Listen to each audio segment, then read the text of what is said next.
Hey! This is JJ and Alex. I made a name for myself, I told you I won't be denied. As you wrap up your day, it's time to get your fix of the teams you live for and the sports you love. This is JJ and Alex, presented by G2G Bars on 97.5, the KSL Sports Zone.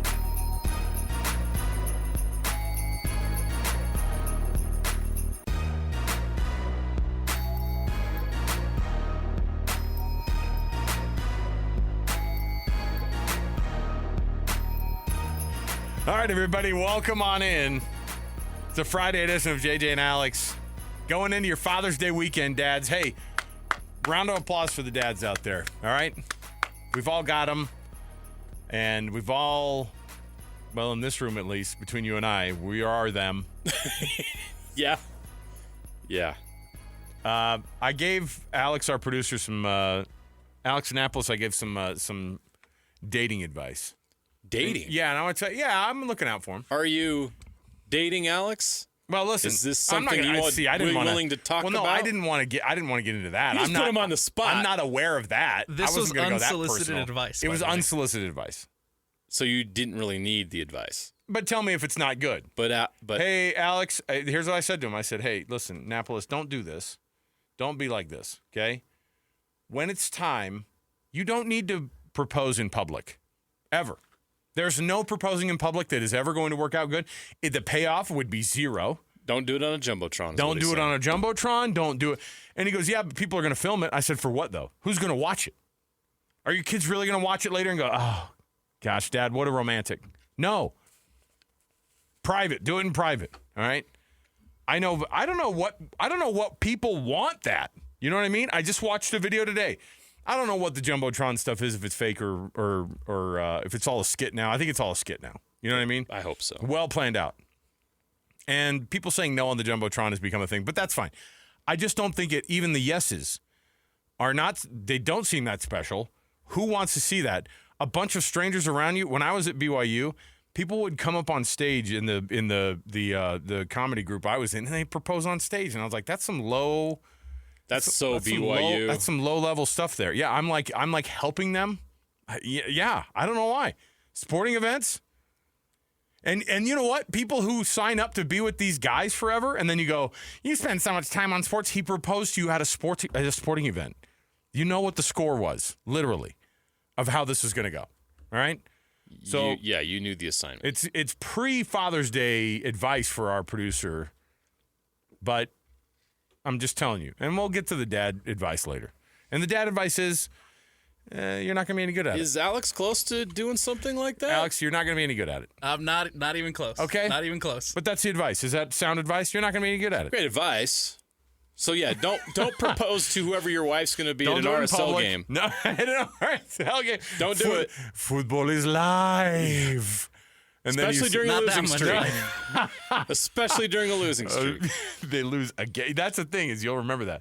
Now, I'm pretty sure my sister, I'll have to confirm, I'm pretty sure she got proposed to at a Red Sox game during the World Series. Now, that's a big event. But I don't think it was on the Jumbotron. Either way. Fathers, happy Father's Day. Thanks for being dads. Somebody had to do it, all right? That's the lowest level of compliment we can get. Hey, somebody had to do it. Somebody had to Somebody had to be there, and somebody had to help. So there you go. We've got tons to get through. We've got a golf major going on right now. We've got the Stanley Cup playoffs got fascinating again last night. How amazing was last night? Wow. Game 4 of what has become we could be witnessing one of the most insane NBA finals ever, and I don't think we're even giving it that much. As much energy as we should about it. So Stanley Cup final? Sorry, Game 4, NBA Finals tonight, right? Yes. That's what I'm saying. Okay. We've got that coming up. So they got the Stanley Cup final. That's phenomenal. You've got tonight the NBA Finals that we are not giving enough respect, I don't think. These are two really fun teams, good teams. It's really crazy. It's a great series, very competitive. So we are blessed in the sports world to be having the things going on that we are. And DC United coming to town tomorrow night? Is that what's going on? There you go. So, yeah. Is Real Salt Lake going to get their act together this weekend? You would hope so. I think DC United's not playing their best soccer right now, so you would hope so. Okay. but we'll see. Well, You hope so, but we'll see is not very. You didn't give me a lot of. you can hope so and see tomorrow night on the KSL Sports Zone right here. The bad news for RSL fans is that their motto this year? We'll see. We hope so. Diego Luna is unavailable. Right. He's at the Gold Cup. Oh, they're screwed. They're screwed. So Your leading goal scorer isn't even playing tomorrow. your leading goal scorer goes out in the Gold Cup, potentially to be embarrassed at the Gold Cup, just for you to be embarrassed at home. Well, now RSL fans will know what it's like this weekend when they eventually sell him somewhere anyway. Oh, stop it. That's full He's negative. nodding his head. You're going full negative. I don't like it. No. The truth. It's coming, and I think even The sale of the team? No. Oh, I the thought sale it of was Luna. That already happened. Oh, the sale of Diego Luna. Yeah, I was going to say Transferring his rights the somewhere Millers else just for got. cash. Yeah, we'll take it. I'm all for it. I'm all for it. Do whatever you can. It's not working now, whatever it is. I get it. He's a talented player. It's not working out. All right, we'll jump in right here. Our show is brought to you by G2G Bars, all natural ingredients and no preservatives. Bring you the G2G Bar, and you can find it at Costco, Holiday Oil, Maverick, Associated Foods, and many other retailers in the refrigerated section. So go check it out for yourself. We've got to get the show kicked off with the cut. Let's jump in right here to start things off. Let's do it officially. It's time for the biggest story of the day. This is what made the cut with JJ and Alex on 97.5, the KSL Sports Zone. And this portion of the show, as always, this time of the day, every day, brought to you by Trajan Wealth. Trajan Wealth, Trajan Wealth.com. It's Trajan Wealth for all your trusted local needs in retirement. TrajanWealth.com. Okay. Last night, it was a big one. Here's what it sounded like. At least, well, I'll let you try to decide which side of the coin this one was on, whether from the Edmonton. Who does this guy work for? Was it the Edmonton side of the call or was it the Florida call? You decide. Breaking free is Draisaitl to the net. Score! Leon Draisaitl has tied the series with his fourth OT winner in the playoffs.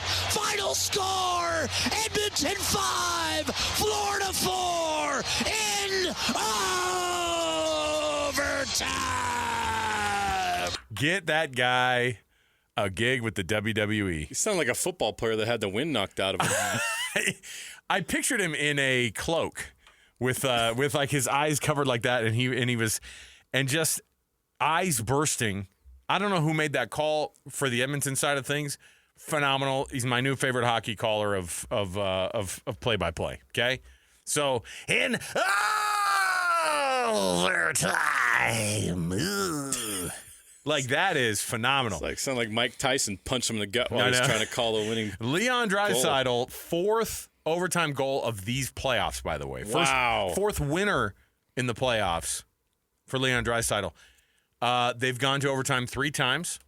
I think that it's been 5-4, 5-4, 4-3. We are getting an amazing amount of goals in this series.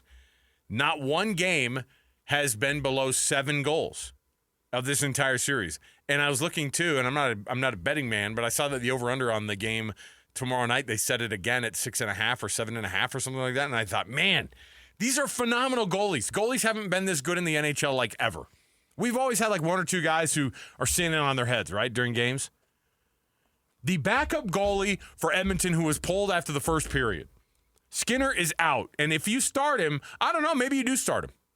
You start him because what you have is you have this amazing kick from this insane, like every time they've pulled Skinner, they get this crazy thing from Calvin Pickard.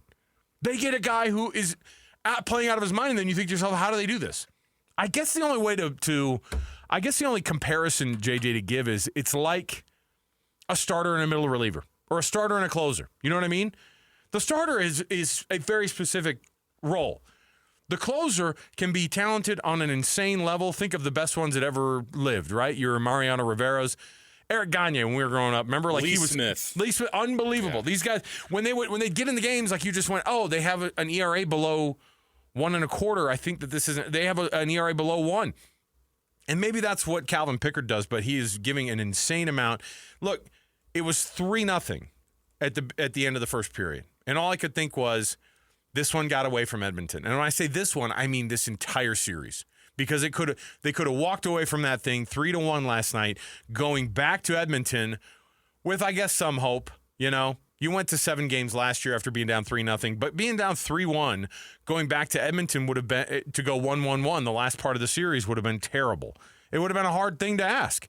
To get that win has changed the entire look of the series. It erased the 6-1 loss too. I think that was the more important. Was it 6-1 the other night or was it 7-1? 6-1. All I remember was the line the brawl. penalty minutes. Yeah. But see, that's the other thing to me. To come back from that, to come back from the distraction that everybody.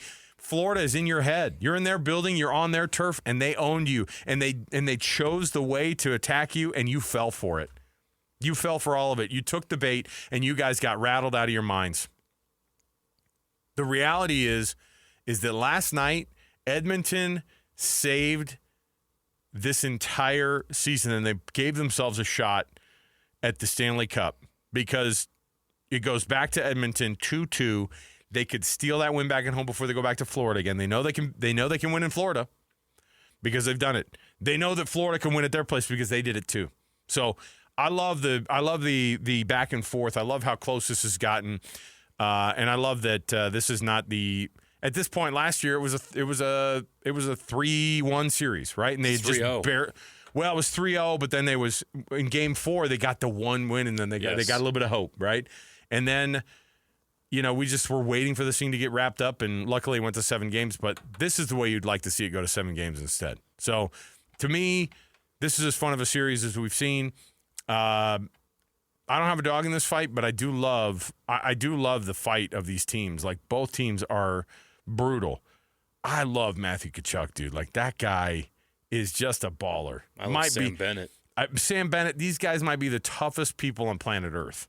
You know what I mean? Like, the stuff that they ask these guys to do is crazy.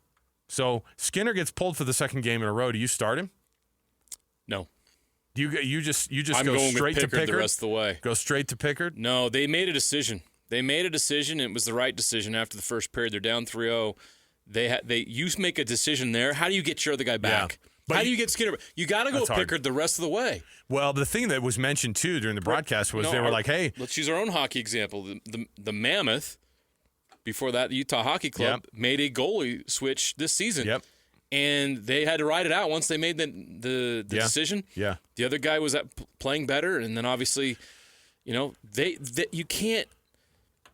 It's so hard because there's such a mental game that goes with playing that position.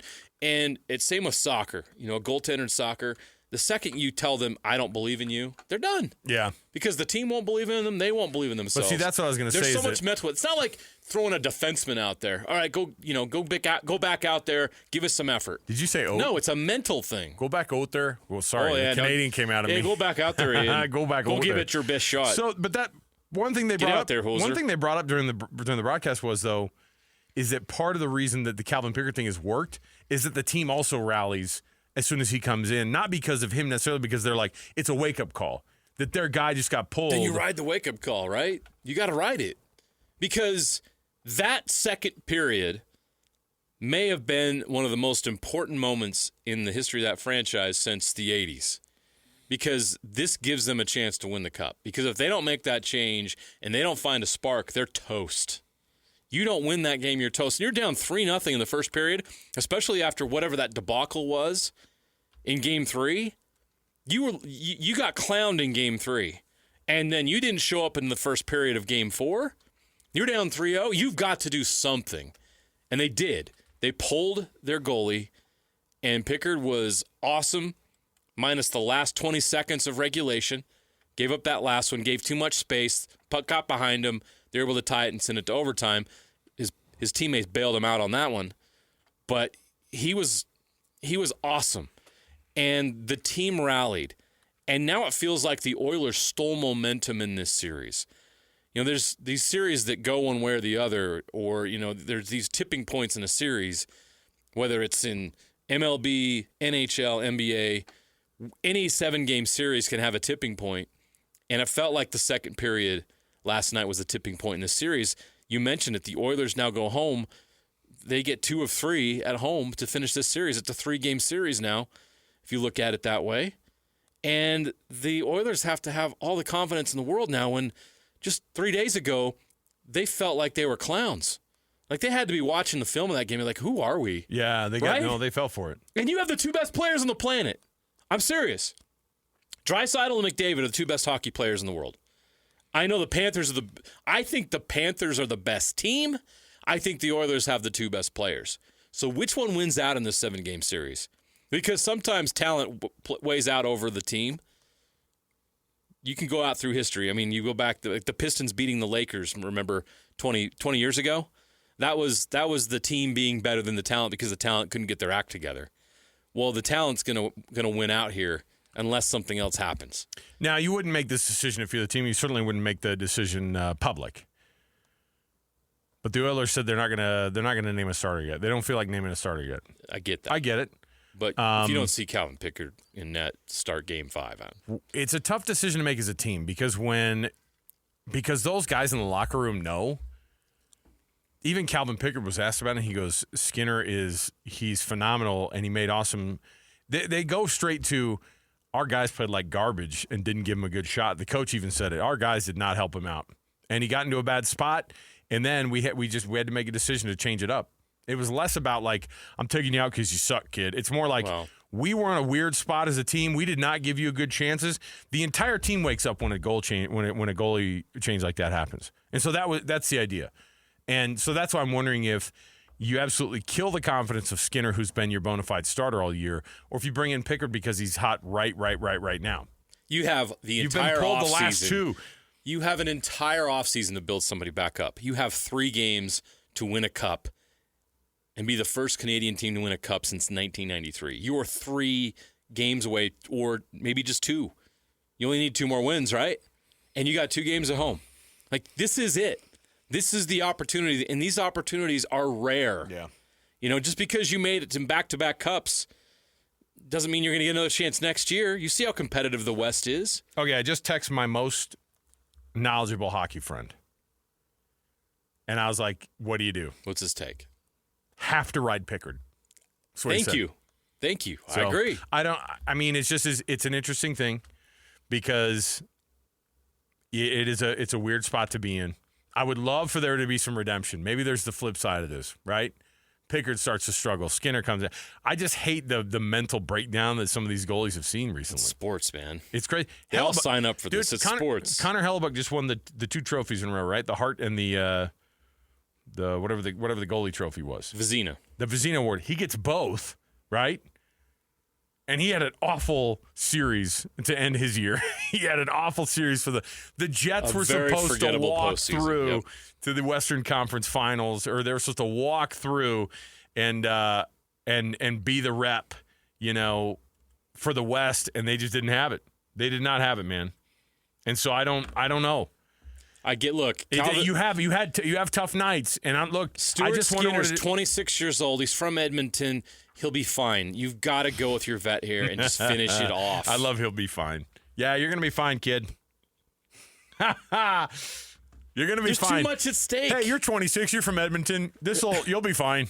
I don't know what else to say. He just is having the most. I mean, he's having a tough stretch. You get pulled the last 2 games, and you have to make tough decisions to win championships. I get it. It's a complicated moment. I will say though that Florida and Edmonton has become the series that we were hoping that it was last year, and it's starting to come through. And I will say too, Edmonton is a different team this year. Doesn't it feel like a different team? Not just because the outcomes have been different. Florida and Edmonton last year matching up, it felt like, okay, no, watch out, Connor McDavid.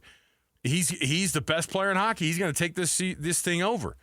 And I feel like they've grown up a lot this year. And frankly, they've grown up through the playoffs because at the beginning of the playoffs, remember when we didn't think they were doing that? We did not think they were going to be the team in the West, coming out of the West when the playoffs started up. And they have figured out some things along the way, and they're becoming absolutely lethal. And if you're tied up 2-2 apiece with the Florida Panthers, it's a good place to be in. One of the reasons why they're better is because Calvin Pickard has been that guy they can count on when they need him.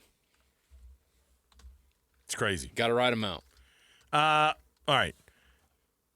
One thing that I did want to bring up though too, and I don't know how much impact these coaches have on series. Like if they just let their guys play, it's hard to understand what the role of the coach is on these hockey teams.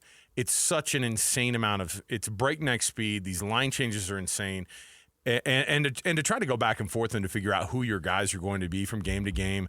You saw that Perry was dropped down to the fourth line, I think, for Edmonton after a garbage showing in Game 3. And, does that motivate guys, or does that bring some energy to a different line? Do you like mixing line changes up?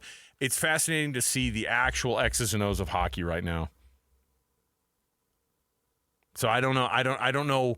To me, I'm learning a ton about all this. Everything I'm doing in hockey is still a learning moment for me. But I've been watching this series every dang second, and I'm going to be honest, I've watched more of the hockey series, more actual gameplay during the Stanley Cup final than I've watched at the NBA final.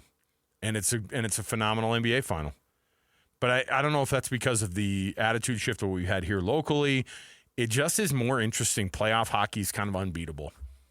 And that's with the crazy, insane, historic game-winning runs that we've seen the Pacers make. And maybe a historic run that we see them make to win this title. Hockey is by far right now more interesting to me. And I don't know, maybe that's the depressed Jazz media coverer in me, right? That just has not seen a good couple of years, because it's not fun to talk about other NBA teams and what the future looks like when you know in the back of your mind what the future looks like for the franchise that you're here in town with in the short term, right? I have no doubt they're going to figure some things out, but I'm not a patient person. And sports fans aren't patient. And being told to be patient's hard. And it feels like the hockey club's closer. It feels like the Mammoth are closer, right? And that's why we go, and that's why we feel that way. Hey, it feels like it's go time this coming year. You know who you are. You're the Utah Mammoth. You have a great lineup. The playoffs are a possibility. You got a number 4 overall pick in the draft who probably isn't going to play next year, but you don't care because that's a good vibe too. And there's some money to spend if they want to. There's just so much to be excited about with Utah Mammoth, and then you're in the same time you're starting to pay more attention and closer attention to the NHL as a whole, and you're realizing, man, this is a great product. This is fun. I like this. I'm all in. You're seeing the growth of hockey in this state take off to levels it's never been before, and it's fun. It helps that you have the biggest comeback on the road in a Stanley Cup final in 106 years. It was awesome. Not bad. It's good stuff. It's great drama. What's crazy is every period does feel like it's just a totally different. Every period becomes a weird story. Like 3 goals in the first one for the Panthers, 3 goals in the second one for the Oilers. To have that game tying goal with 20 seconds left, I was like, I thought it was over. I thought, the Panthers. See, you talk about moments. Same exact thing. And I'm glad you brought that up, because I just talked about how the Oilers' second period, making the decision they did to pull Skinner, to get those goals, to get back in the series, felt like they swung momentum their way. The Panthers had a shot to close the door last night. They got a second chance with that goal, and they couldn't finish it off. They may regret that. They may look back on that moment as, man, we had that special moment. We scored with 20 seconds left, but we lost it in OT, and we never got that back, because the Oilers have the momentum right now, and they're going back home. They got to be feeling pretty good. How do the Panthers now? It's the complete opposite after we saw in Game 3. Like, Oilers were the team that had questions. Now it's the Panthers going back to Edmonton. How are they going to handle this? Because they felt pretty good about themselves up to this point, and now they're maybe questioning some things. I was thinking about the night that Matthew Tkachuk had to start off the night with 2 goals on the power play in the first period, and you're like, this is his moment. This is his moment in the series. Completely forgotten 2.5 hours later. Right. And that's what a heavyweight bout like this does.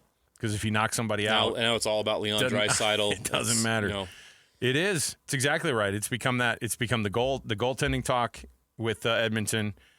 The rebound of that from Game 3 might be the story of this series. I didn't think they could do it. I didn't think they could do it. The Oilers showed a lot to me last night about who they are and how they're built. That team overcame a lot mentally after Game 3 and the first period to come back and win that game and swing the series their way. All right, let's take a break. By the way, we got corrected on the pronunciation of the Vezina Trophy. It's Vezina. Vezina. Sorry. Vezina Trophy. I apologize to the longtime hockey fans here. That was my bad. It's Vezina. He got the double dip of the Hart Vezina Trophy. Yes. Pulled both of them home. I don't know how rare it is for a goalie to win the Hart. I mean, I'm sure there's probably been a bunch, but seems like it's a pretty cool deal. All right, we'll take a break. We'll come back. We've got more to go. Hey, we're going to bring you, we're going to take you out to Oakmont. We're going to take you to the U.S. Open. Brian Taylor's going to join us, Real Golf Radio. We'll give you an update of that leaderboard. The cut line is not being kind to some of the best players in the world. And we've also got an update as to, hey, if you're 17 years old and you're playing in this thing, I'm pulling for the guy who I'm pulling for to make the cut. It's that young 17-year-old who, as the day started or after the first 5 holes, where he was, and it was ahead of a bunch of big names. And if he can make the cut, that'd be an awesome story as well. So stay right here with us. More to go around the corner. It's a Friday edition and a Father's Day edition right here of 97.5 DKSL Sports Zone. It's JJ and Alex. This U.S. Open update is brought to you by Mountain Land Supply, Science Bank, Black Desert Resort, Hoops Vision, and Siegfried and Jensen. And now, Real Golf Radio's Brian Taylor.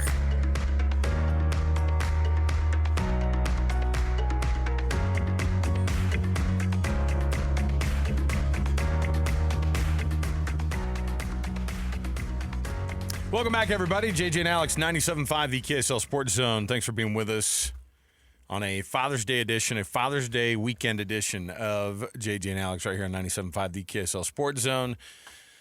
Glad to have you along here with us. Happy Father's Day to all those dads out there. And when they forget to give you something, just remember you usually buy yourself all the things you want anyway. Such is the plight of the dad. There you go. You can join Hans and Scotty on Monday, noon to 3. They're going to be at John Watson Chevrolet, 3535 Walnut Avenue up in Ogden. That's at the John Watson Chevrolet up there. Go give it a shot.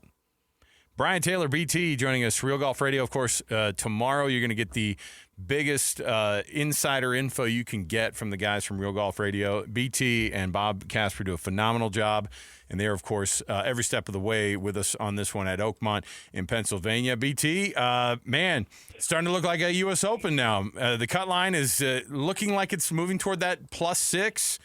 That 6-over number would get guys like Tony Finau into the field of making that move to play on Saturday and Sunday. A lot of big names not going to make it at all, even with the cut line moving even just one stroke. It wouldn't help them. Yeah, it's definitely a proper U.S. Open out there, isn't it? And by the way, thanks for that intro. Happy Father's Day to you guys. Don't you kind of sometimes cringe? The kids bring the wrapped present, they put their whole heart and soul into it, and you're just like, oh man. Regardless of what's in there, it's going to be the greatest thing as far as it has to be. My favorite is when like school got done a month ago or whatever it was, but they had to make something a month ago, and they go, "Oh yeah, it's in the bottom of my backpack still. Let me go get that." And you're like, "All right, perfect, dude." Hey, but it's nothing but love. Of course. There you go. But yeah, as far as the cut line goes, we just got done talking to John Bodenhammer. He's the chief championships officer of the USGA. Bob's former teammate at BYU on the golf team, and he sat with us here in our radio booth inside the media center for about 15 minutes, and he's pretty convinced it's going to go to 7. So just with the way things are going. So Tony is going to be inside that cut line, and Tony knew it when he made that par on the 9th hole, his 18th hole of the day, that he had to make it, and he made a gutsy par. Let's just set it up for you. The 9th hole is a somewhat blind tee shot that goes uphill. You have to pick your target off of the trees next to the clubhouse and the flag that's high up on the flagpole. And you want to try to, Tony plays a cut, so he's trying to play it up that left side of the cut. And we watched him yesterday. He caught this little native area, those ditches that we've talked about. And then he hit that again today. Yesterday he took a drop and ended up making bogey. Today, knowing that he didn't really have a choice, he had to make par, couldn't really take that drop. Wow. And he gets it as you'll hear him say, he gutted up, and he got it up there just short of the green. Now he's in the heavy rough, got to play over a bunker to a pin that's only about maybe 5 on over the bunker. So he hits it up, goes about 5 feet past the hole, and in his words, he had this 5-foot putt that broke probably a foot and was straight downhill, and he was able to knock it in. And he said afterwards, I just wanted a tee time on the weekend. And he made a really clutch par save yesterday as well on the 18th hole, the one that you may have seen on TV, hit the sprinkler, went up in the bleachers. He got the drop right. So he makes like a 35-footer.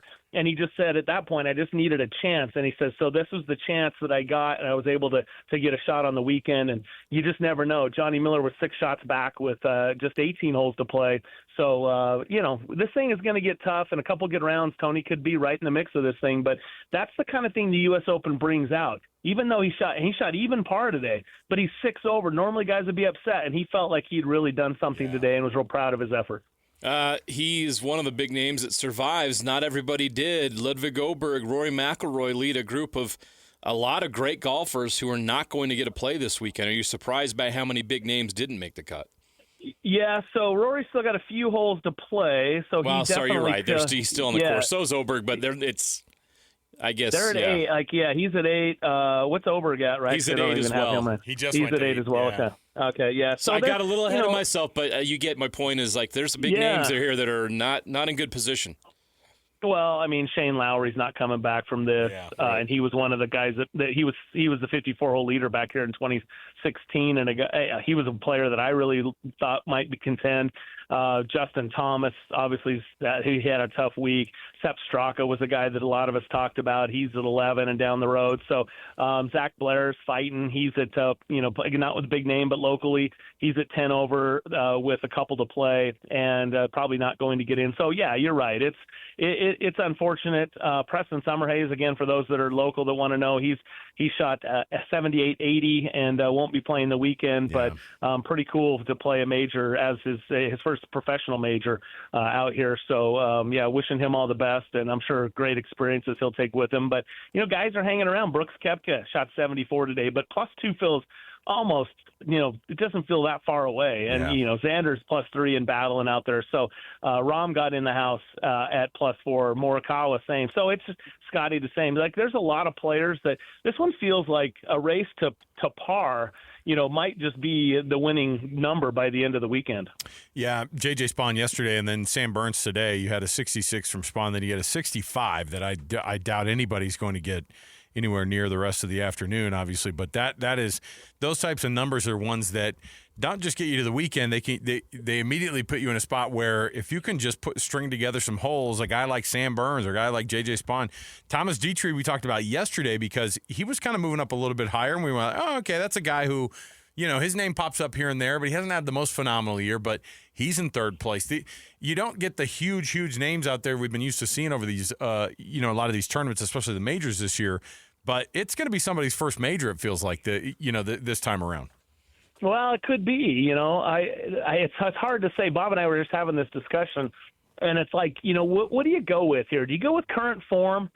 Guys like Ben Griffin, who's just playing really well of late, but doesn't have a lot of major championship experience? Or do you go with the guys that have been there before? I mean, Brooks Koepka has 5 majors, right? And so when you look at that list, Adam Scott is right up there, and he's a major champion. You start to – that seems to be where we focus, is when you start going into the weekend, who near the top of the leaderboard has done this before? And those are the guys that you sort of feel like are who you should be watching.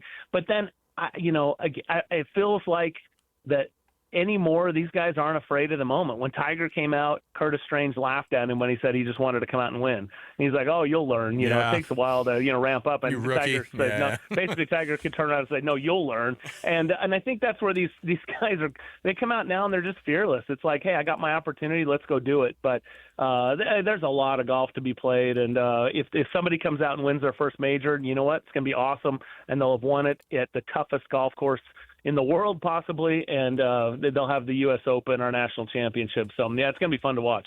Hardcore golf fans know who Sam Burns is. He's got 5 PGA Tour wins, but the casual sports fan may not be very familiar with him.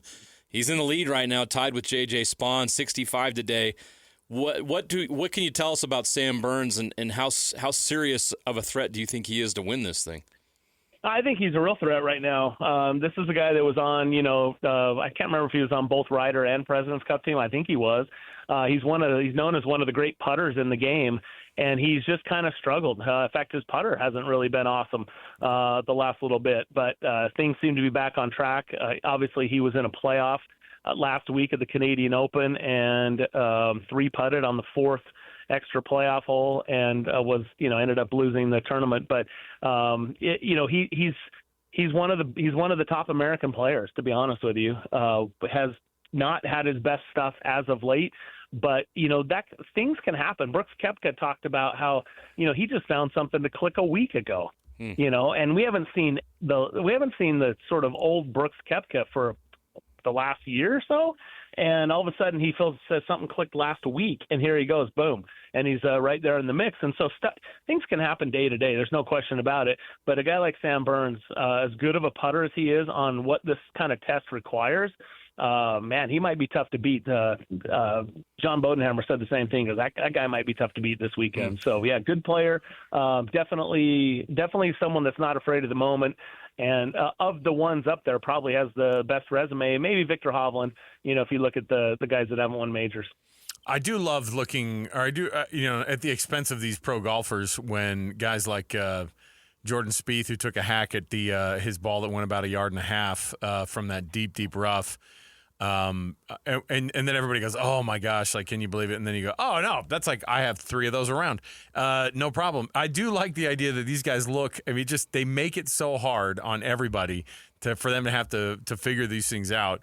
Is Saturday, do they create a day on Saturday where it is the tougher day for the golf course from the course perspective itself? Is it Saturday or is it Sunday? Do they ramp it up to make it the hardest on Sunday, or is just the built-in pressure what makes it so hard on a Sunday afternoon?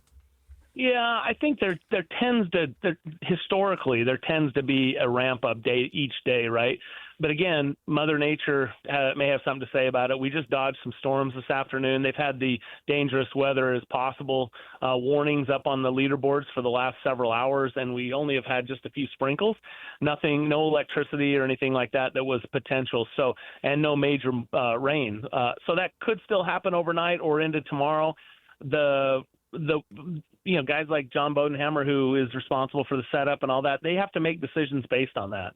So they might look at tomorrow and say, hey, it's going to be wet, so the greens are going to soften up. We might need to put a couple extra. We need to go to the hard pin locations, or something like that. If people that have been playing or listening to me say, they're like, really, as if these haven't been hard. But those are the kind of things that they would adjust. Where's the teeing ground going to be, and so on and so forth. So they'll make adjustments to try to keep it. They want to keep it sort of the same, but maybe ramp it up slightly for these players as it goes along. They don't want a sudden change. They don't want to, hey, everybody's conditioned on a certain look or feel, green speeds, fairway speeds, all that kind of stuff, and then all of a sudden a drastic change. It's happened in the past, and I think that's where players sort of start to, complain a little bit and give the USGA a bad time, and they try to avoid that. They try to be consistent. This thing's hard enough as it is, but I think steadily it'll just continue to firm up, providing we don't get rain. Some business side of things in the PGA Tour. ESPN reporting that the tour is hiring NFL Executive Vice President Brian Rolapp as its CEO to work alongside Commissioner Jay Monahan. He's somebody who is tied to BYU. What can you tell us about him, and what impact could he have, and what significance does that have on the tour? So I don't really know him at all, but I did do some asking around about what the story is, and sounds to me like he's going to be the CEO or president or whatever of the tour entertainment or whatever, PGA Tour Enterprises. And so that's the part that they brought in. Remember, the PGA Tour was 501c whatever, and they had a charitable arm and all of that kind of stuff. And with the LIV, they created the enterprise side, which gave the players that stayed the opportunity to have ownership, sure, within that enterprise. And then they brought the SCG group or whatever that came in, and they not Ryan Miller or not Ryan Smith, Smith, yeah, not that one. But they brought this group in that invested $1 billion or whatever, and those are that's kind of the foundation of that. So you've got the commercial arm, and then you've got the continued charitable arm around the PGA Tour. My understanding is he's there to run the enterprise side. Now, in talking to some of the writers here and some of the guys that broke the story, they can't imagine that a guy like that who is poised to take over for Roger Goodell at the NFL would come here just to work side by side Jay Monahan. Monahan's contract's up, I think, in a year and a half. And so the sentiment, or at least the conversations that I had, was that maybe Monahan will finish out his contract and then he'll be thanked, and this guy will be running the PGA Tour, the whole operation. Now, again, that's just speculation or conversation at this point. Haven't read or confirmed anything hard reporting-wise, but that seemed to make some sense, and I liked the reasoning there of that guy. Maybe he comes over, works the PGA Tour, runs it, gets it all, stabilized for 5 years, and then when Goodell's ready to step down, he jumps back to the NFL. Potentially, I don't know. Again, just some of the conversations we've had around that situation. Brian Taylor, Real Golf Radio. You can hear him tomorrow morning right here on the KSL Sport Zone as you do every week. But, of course, these major weeks, they get a lot of great in-person interviews. They get a lot of people right there on hand. Give us a little bit of a preview, BT, as some of the folks are going to come on the program tomorrow. Yeah, so thanks. Appreciate that. Yeah, Zach Blair, caught up with him after his first round. I didn't try to chase him down today. He had a tough one. But Zach's always, insightful on how things are going. And so we talked to Zach after round number 1, got Tony after both of his first and second rounds. You'll hear the emotion of what it's like to compete in a U.S. Open from Tony, and then you'll hear from the players that are involved, and as far as just from their flash area stuff that we're able to chat with John Bodenhammer, the caddy, and it's going to be fun. Plus Bob and I and our insights and stuff we've been looking at and watching as we walked around this golf course. We put 5.5 miles in, by the way, yesterday. That was pretty good. Look at that. Got your steps in. Yeah. Those Apple Watches are on fire. Those rings just keep going off. I love it. All right. Hey, I sent it to my wife, and I was like bragging. I'm like, come on, give me some credit here. Going into Father's Day, age 51. We're walking it around here. I love it. Brian Taylor, we appreciate it. Have fun with Bob out there, and we're going to be tuned in tomorrow morning. Sounds good. Thanks, boys. Always good to be with you. Thanks for your time this week, and look forward to doing it again for the Open. Thanks, Love BT. it. There you go, BT. He and Bob do a phenomenal job. Does it seem like there are a lot of names that have BYU ties that are involved in like a lot of the high-level discussions? Well, yeah, there is. In golf. And Rolap is a big one. Specifically. Yeah, he's a BYU grad, played lacrosse at BYU, also went to Harvard Business School. That's how you draw a guy. Like, yeah, a guy who might be one of the people in line for Goodell's $80 million a year gig at the NFL. The next PGA commissioner or possibly the next NFL commissioner is a BYU grad. But and who did they say they chatted with? It was the chief golf officer. What was the guy they had said? It was like the chief competition officer of the PGA Tour. That was Bob Casper's teammate. Yeah. Anyway, there's just a lot of names in there that happen to be tied to that side of things. But that's why I wanted to ask. It's a significant thing, and again, it ties to BYU and the relationships they have in sports. Let's take a break. We've got more to go. When we return, we have our Would You Rather. It's coming up next. You don't want to miss any of that. Plus, we do at the top of the hour, we're going to jump in with Steve Wino, who covers the NHL for the Associated Press. Steve Wino does a phenomenal job. He'll give us his insights as to what's going on as he's covering the Stanley Cup as well. So we've got more to go right around the corner. Don't miss it. 97.5 DKSL Sports Zone. Listen, everybody. Real-life hypotheticals to get your brain churning. As JJ and Alex ask, would you rather?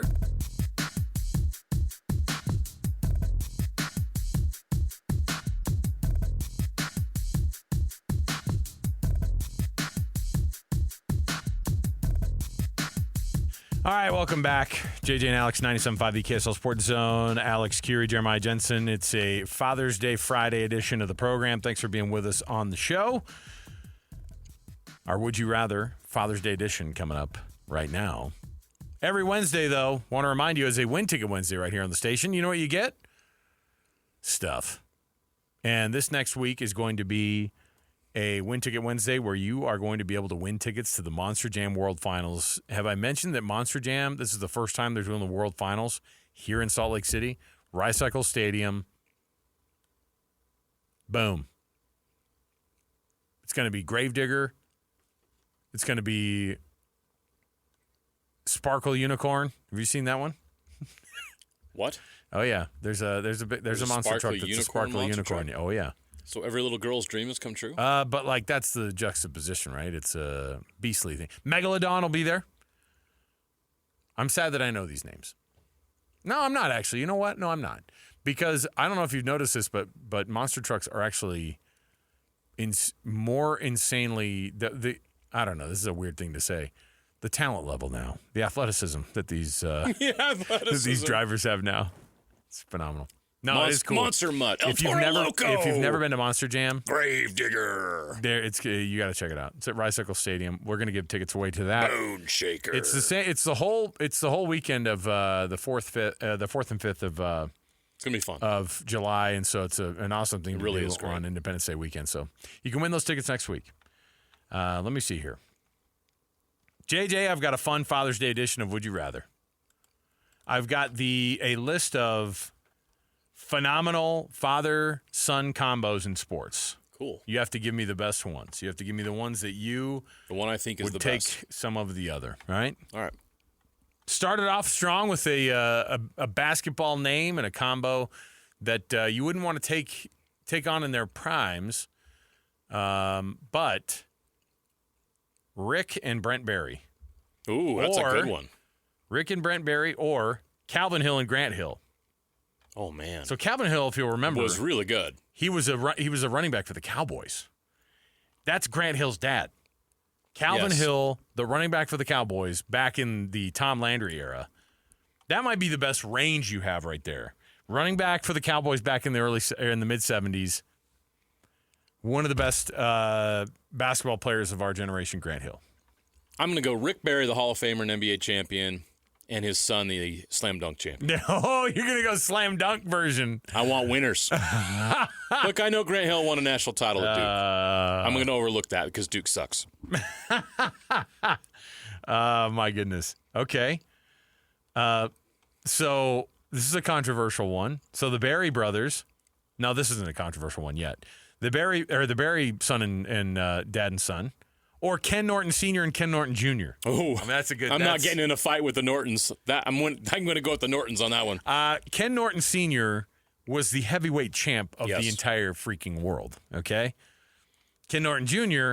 Was a phenomenal, mean machine. phenomenal middle linebacker. Played for Yes. the 49ers and the Cowboys. Won multiple titles. Yes. And of course, always did the he did the same thing that Vicek Kahema would do: go over and punch the big old the goalpost padding. Yes. But it meant a little bit more because Ken Norton Sr. of course is the heavyweight champ. So that is that's great range though too. How about the wife and mom of those two guys? Yeah, my son. Yeah, just all pro linebacker, husband. Heavyweight champion in the world. Anyway, what are you guys doing over the weekend? Like, you got nothing? Not hanging out with you because I don't want to get hurt. Okay. Ken Norton Jr., Ken Norton Sr., or Bobby and Barry Bonds. Ooh. I'm going with the Nortons. Okay, Nortons, I agree. Like, in terms of the bigger name and maybe the most accomplished on that list, though, Barry Bonds is an a-hole. Okay. He's a bad guy. Okay. I don't want to hang out with him. How about Clay Matthews Jr. or Clay Matthews III? Ooh. That's another good grouping. Yeah. I'm going to stick with the Nortons. Archie Manning, don't call him Arch. Archie Manning and Peyton, or Archie Manning and Eli? Archie Manning and Peyton. That's an Poor easy one. Eli. What about poor Cooper? Hey, Cooper gave us Arch though. So Yes, he did. If that ends up working out. So what are we? What are I we went on? with the Mannings. Okay, the Mannings or the Griffies? The Griffies. Senior. Sorry, Yes, King Griffey. I unbeatable. love King Griffey Here's the Jr. thing about it too. King Griffey Sr. was a really, really good player too. Here's the thing about it. They played That's together why I'm on giving them the starting nod. Yep. rosters in Major League Yep. Baseball. What a cool freaking story. Yep. So there you go. I did it on purpose. I ended it with a couple of Seattle Mariners who are now below 500 by 2 games. It's not even July yet. So there we go. Just to drown my sorrows in some good memories of the kid giving me some awesome moments at the Kingdom. I'll throw out a bonus, Bobby and Brett Hull. Oh, yeah. Listen, Got to put the hockey in got to there. throw hockey in. Yeah. Okay, we'll take a break here. We'll come back. We've got more to go right around the corner on a Father's Day Friday edition of the program. When we return, Stephen Wino. He writes for the AP and he covers the NHL. Give us some thoughts on how the rest of the series is going to go. It's turned out to be a good one. Let's hope it stays that way. 97.5 the KSL Sports Zone.